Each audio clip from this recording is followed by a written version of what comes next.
बिस्मिल्लाहिर्रहमानिर्रहीम। अस्सलाम वालेकुम। आज आप लोगों के साथ शेयर करूंगी घर पर कच्चे आम से जैम तैयार करने का तरीका और इसको महफूज करने का तरीका। दोनों मेथड आपसे शेयर करूंगी। बिना स्किप किए रेसिपी को एंड तक देखिए। रेसिपी पसंद आए तो लाइक करें और चैनल पे न्यू है तो सब्सक्राइब करके बेल आइकॉन को ज़रूर प्रेस कर लीजिएगा। आप सब लोगों का बेहद शुक्रिया। यहाँ पे रेसिपी बनाने के लिए मैंने लिए हैं 1 किलो कच्चे आम। बस इनको मैंने अच्छी तरह से वॉश करके तो इसका छिलका जो है ये ऊपर से रिमूव कर लिया है। अब हम इसकी करेंगे कटिंग। अच्छा जी, सबसे पहले तो हमने इसकी गुठलियाँ जो है ना ये अंदर से निकाल देनी है, क्योंकि गुठलियाँ हमें इसकी बिल्कुल भी नहीं चाहिए। हमने इसकी छोटे छोटे पीसीज में कटिंग करनी है, क्योंकि हमने इसका पल्प तैयार करना है। जितने छोटे पीसीज में इसकी कटिंग होगी उतनी जल्दी हमारी रेसिपी जो है ये बन के तैयार हो जाएगी। माशाल्लाह से ये जैम बहुत लो बजट में और इतना टेस्टी है कि आप ये यकीन ही नहीं कर पाएंगे कि ये आपने घर में तैयार किया है या आपने मार्केट से लिया है। बस जी, यहाँ पे हमने सबकी कटिंग जो है ये कर ली है। अब यहाँ पे हम ले आते हैं वो बर्तन जिसके अंदर डाल के तो हमने इसको करना है बॉयल।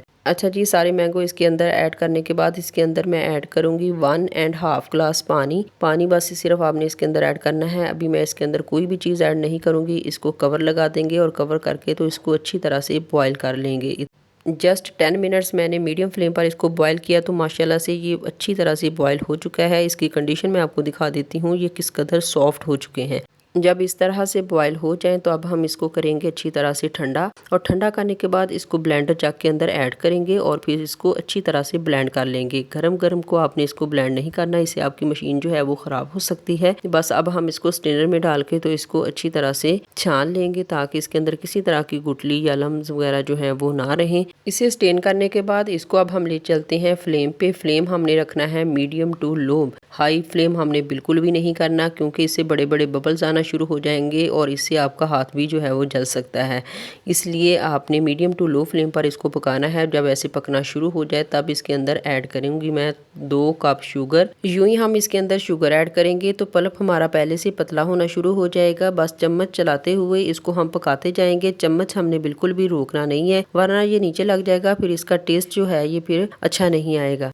अच्छा, इस रेसिपी को बनाने में ना तकरीबन 150 रुपया जस्ट खर्चा आया है और ये माशाल्लाह से तकरीबन 1 किलो के बराबर जो है ये जैम हमारा बन के तैयार होगा। लेकिन अगर हम यही जैम मार्केट से लेने जाएं तो 500 रुपये की एक बोतल आती है। इसलिए इस रेसिपी को फॉलो करते हुए इस जैम को घर पे तैयार करें। माशाल्लाह से आपको ज़बरदस्त टेस्ट मिलेगा। इसको पकते हुए 15 मिनट हो चुके हैं। ये अच्छा खासा थिक हो चुका है। अब इसके अंदर मैं र्यू केवड़ा का 1 टेबल स्पून इसके अंदर ऐड करूंगी। इससे एक तो खुशबू अच्छी आएगी और दूसरा चीनी को जमने नहीं देगा। जब आपने चेक करना हो कि ये जैम हमारा बन के रेडी हो चुका है तो इस तरह एक प्लेट के अंदर 1 ड्रॉप डालें और देखें जब ये नीचे नहीं गिर रहा तो इसका मतलब है कि जैम हमारा एकदम परफेक्ट रेडी हो चुका है। फ्लेम को बंद करते हैं और रूम टेम्परेचर पे इसको ठंडा कर लेते हैं।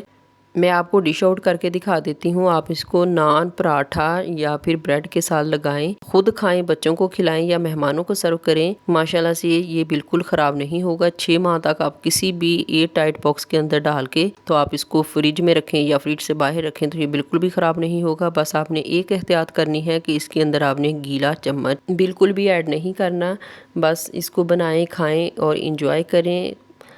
जहाँ भी रहिए हैप्पी रहिए और हेल्दी रहिए। अपना और अपने फैमिली मेम्बर्स का ढेर सारा ख्याल रखिए। दुआओं में ज़रूर याद रखिए। मिलते हैं एक और नई मज़ेदार सी रेसिपी के साथ। तब तक दीजिए इजाज़त। अल्लाह निगहबान।